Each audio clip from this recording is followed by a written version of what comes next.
The power within you which enables you to form a thought picture is the starting point of all there is. In its original state, it is the undifferentiated formless substance of life. Your thought picture forms the mould, so to speak, into which this formless substance takes shape. Visualizing, or mentally seeing things and conditions as you wish them to be, is the condensing, the specializing power in you that might be illustrated by the lens of a magic lantern. The magic lantern is one of the best symbols of this imaging faculty. It illustrates the working of the creative spirit on the plane of the initiative and selection, or in its concentrated specializing form, in a remarkably clear manner. This picture slide illustrates your own mental picture, invisible in the lantern of your mind until you turn on the light of your will. That is to say, you light up your desire with absolute faith that the creative spirit of life in you is doing the work. By the steady flow of light of the will on the spirit, your desired picture is projected upon the screen of the physical world, an exact reproduction of the pictured slide in your mind.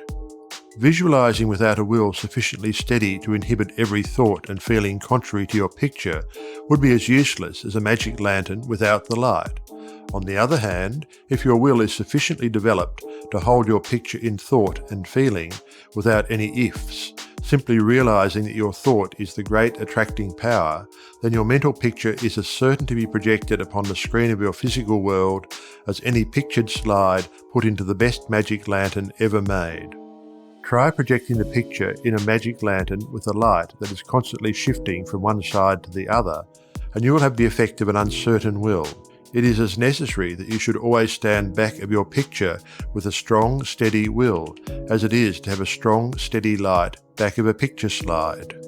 The joyous assurance with which you can make your picture is the very powerful magnet of faith, and nothing can obliterate it. You are happier than you ever were because you have learned to know where your source of supply is, and you rely upon its never-failing response to your given direction. When all is said and done, happiness is the one thing which every human being wants, and the study of visualization enables you to get more out of life than you ever enjoyed before. Increasing possibilities keep opening out more and more before you. A businessman once told me that since practicing visualization and forming the habit of devoting a few minutes each day to thinking about his work as he desired it to be in a large, broad way, his business had more than doubled in 6 months. His method was to go into a room every morning before breakfast and take a mental inventory of his business as he had left it the night before, and then enlarge upon it. He said he expanded and expanded in this way until his affairs were in remarkably successful condition. He would see himself in his office doing everything that he wanted done. His occupation required him to meet many strangers every day. In his mental picture, he saw himself meeting these people, understanding their needs, and supplying them in just the way they wished. This habit, he said, had strengthened and steadied his will in an almost inconceivable manner. Furthermore, by thus mentally seeing things as he wished them to be, he had acquired the confident feeling that a certain creative power was exercising itself for him and through him, for the purpose of improving his little world.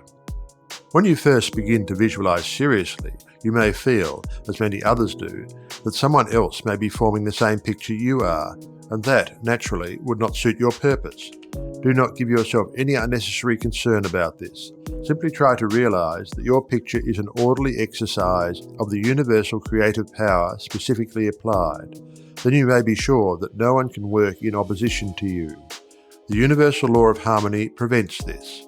Endeavor to bear in mind that your mental picture is universal mind exercising its inherent powers of initiative and selection specifically. God, or universal mind, made man for the specific purpose of differentiating himself through him. Everything that is came into existence in this same way, by this self-same law of self-differentiation, and for the same purpose. First, the idea, the mental picture, or the prototype of the thing, which is the thing itself, in its incipiency or plastic form. The great architect of the universe contemplated himself as manifesting through his polar opposite, matter, and the idea expanded and projected itself until we have a world, many worlds. Many people ask, but why should we have a physical world at all? The answer is, because it is the nature of originating substance to solidify under directivity rather than activity, just as it is the nature of wax to harden when it becomes cold, or plaster of Paris to become firm and solid when exposed to the air. Your picture in this same divine substance in its fluent state, taking shape through the individualized center of divine operation, your mind. And there is no power to prevent this combination of spiritual substance from becoming physical form.